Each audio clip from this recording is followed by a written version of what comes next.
dun, dun, dun. Dun, dun, dun, dun. Hey guys, my name is John. If you haven't ever been to my channel, there's only like 110 of you, so there's probably not many of you that follow me for photography anyway. I do photography. It's at johnnyarmani.com if you're totally bored. Anyway, but today's topic is one that is driving me up a flippin' wall, which is what camera to buy next. Now, I've been a Fuji user for, I don't know, the last 5-6 years. I started with the Fuji X100, the original, which I absolutely think is a phenomenal camera. I think it's one of my favorite cameras. If you go through and look at some of my back photos on my website, you'll see the images are just, they're unreal. They just look like nothing else. Anyway, with that said, I've been using the Fuji X-T1, which I really love. I've got a 23 to 1.4. I've got the kit lens, which is the 18 to 55. Both fantastic lenses.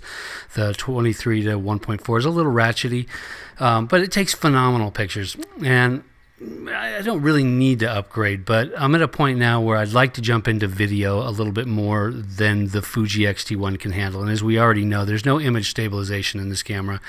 It shoots at 1080p, and it's, you know, it is what it is. It's a great camera, but it's two generations, now 3 generations behind. So I've been doing research. You know, do you do the GH? Do you do the GH5? Do you do the new Sony A7iii? Is it the Sony A7S? All of them are fantastic cameras.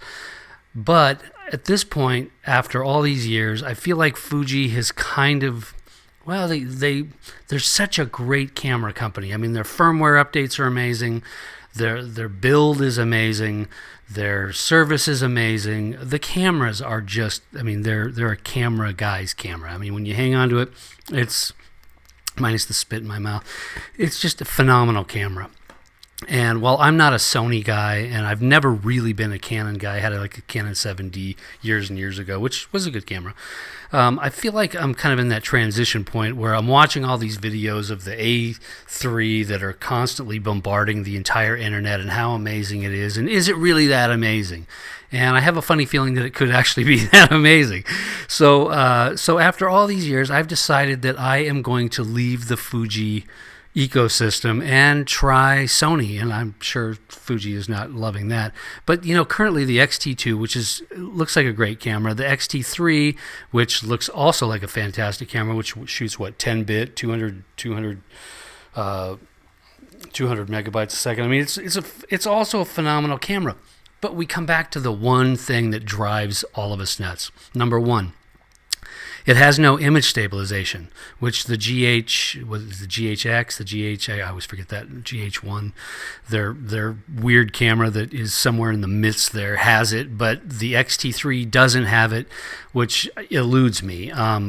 The non-flip out screen that, I mean, this is great if you're doing, like, you know, street photography, which is pretty much what I was doing, landscape. This is great, but I mean, we're all at a point now in 2018 where most people are vlogging and they need the flip out articulating screen that either comes to the side or comes to the top, which, you know, all of us would love. That still hasn't happened even with Sony, so that's kind of mind-boggling. But at this point, I mean, you look at the Sony A7iii, you even look at the Sony A7S R3, which is a phenomenal camera. Yeah, the video itself, to have all of that in one camera, I think would be absolutely phenomenal. To have that articulating screen that we could rotate would be great. To have the video that's in 4K that shoots, you know, 120 frames per second for slow motion would be awesome.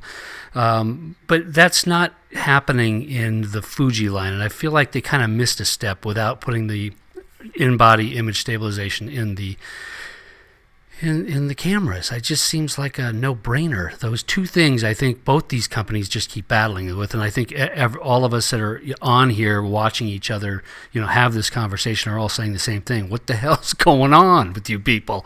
Anyway, so after all these years, I think I'm actually going to take a step out of the Fuji chain and try the Sony and see what see how it fares. So in my next video, you'll see where I landed. You know, the GH5, that's a beautiful camera, but again, it's that tiny sensor, and I really want that balance between, you know, photography and that great video capability with the, you know, that low light would be great. with the Sony A7 III. So we'll see how that goes. The next video will be letting you know where I ended up.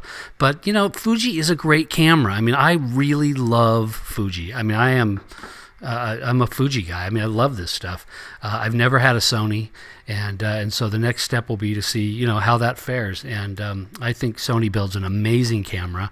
I mean, it's unique. The imagery is beautiful. There's nothing like it. In fact, I really vacillate because I look at the Sony photos, like I'll go through, you know, Instagram, I'll go through Flickr, and I know that look that I want, and we all have that look that we want.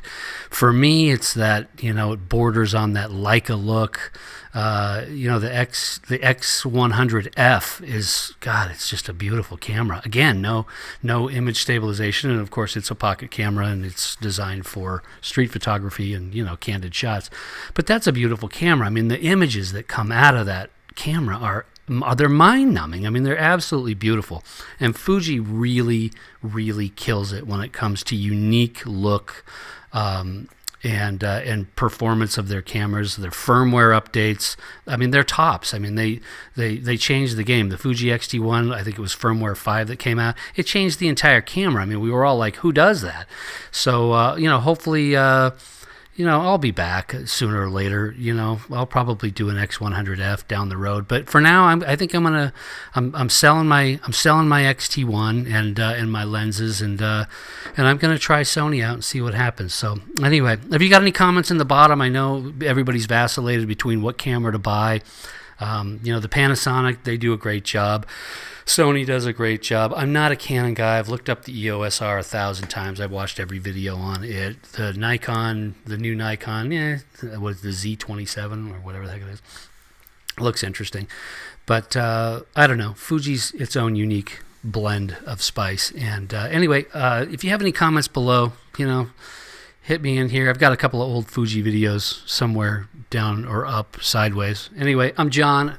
If you like it, you know what to do. I'm not even going to bother. Anyway, happy hunting out there with your cameras. And if you've had any experience with the new A7 III that you want to tell me about in the comments below, that would be awesome. I'd love to hear feedback. I have literally scoured every single video on the internet, watching all of you guys on there.